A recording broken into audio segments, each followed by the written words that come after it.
In 2009, April 2009, my world turned upside down from what I knew of it. And it came at a time when I had never been walking close with God.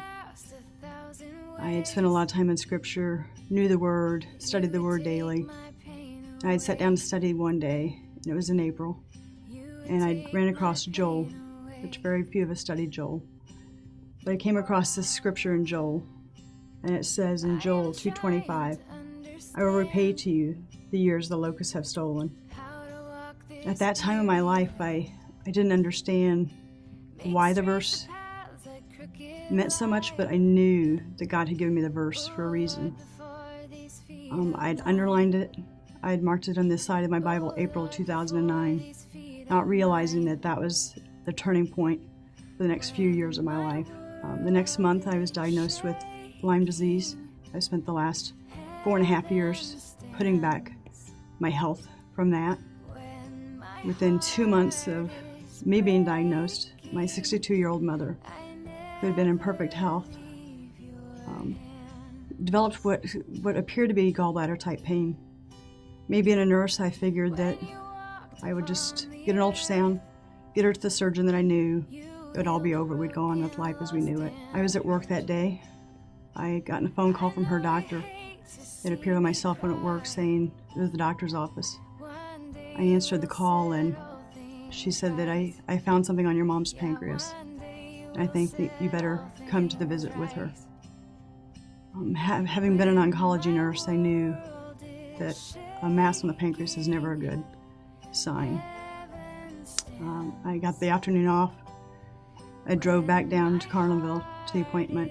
I sat in the office that day as the doctor told us that they had found this mass on her pancreas. Within the next week, we had CT scans, we had biopsies.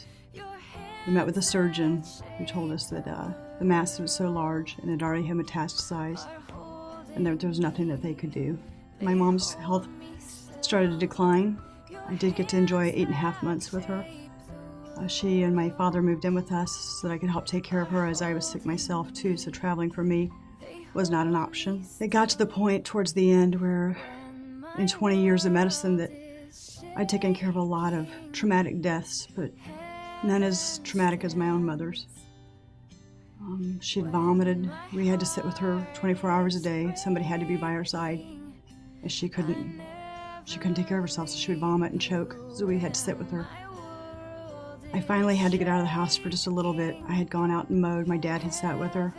I came back in the house, and I went to get her some medication. I sat by the bed as she smiled, her last smile, and took her last breath. I remember Pastor Tim coming out and praying with us, and in his prayer he said that God would help us to redefine life. And at that moment, I guess I didn't really comprehend what he was saying to redefine life.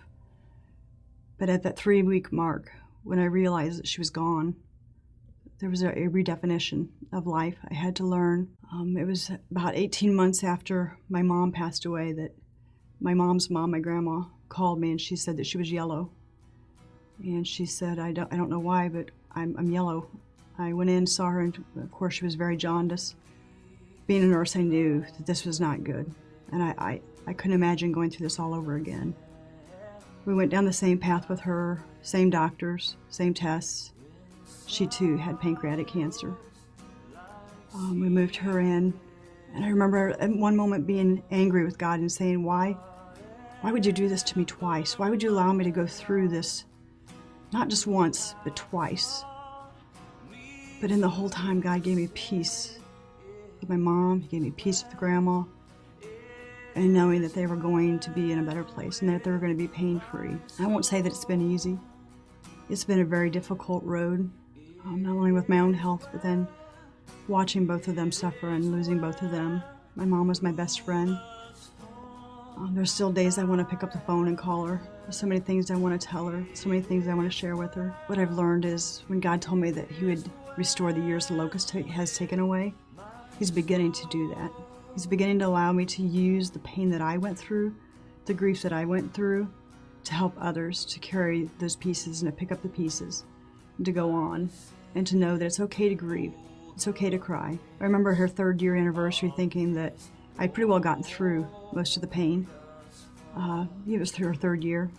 I thought maybe the tears were done, but it really hit me that at that 3rd year that she wasn't ever coming back. I just hope that through this that we as a church, as a Living Free ministry, can help those that are going through grief to know that living free of feeling guilty for your grief is not something you have to do. You're allowed to grieve. I think through this process, I hope that we can teach others that it's okay. It may take years. It may take only a month. But hopefully through this process, we can help others to learn how to grieve.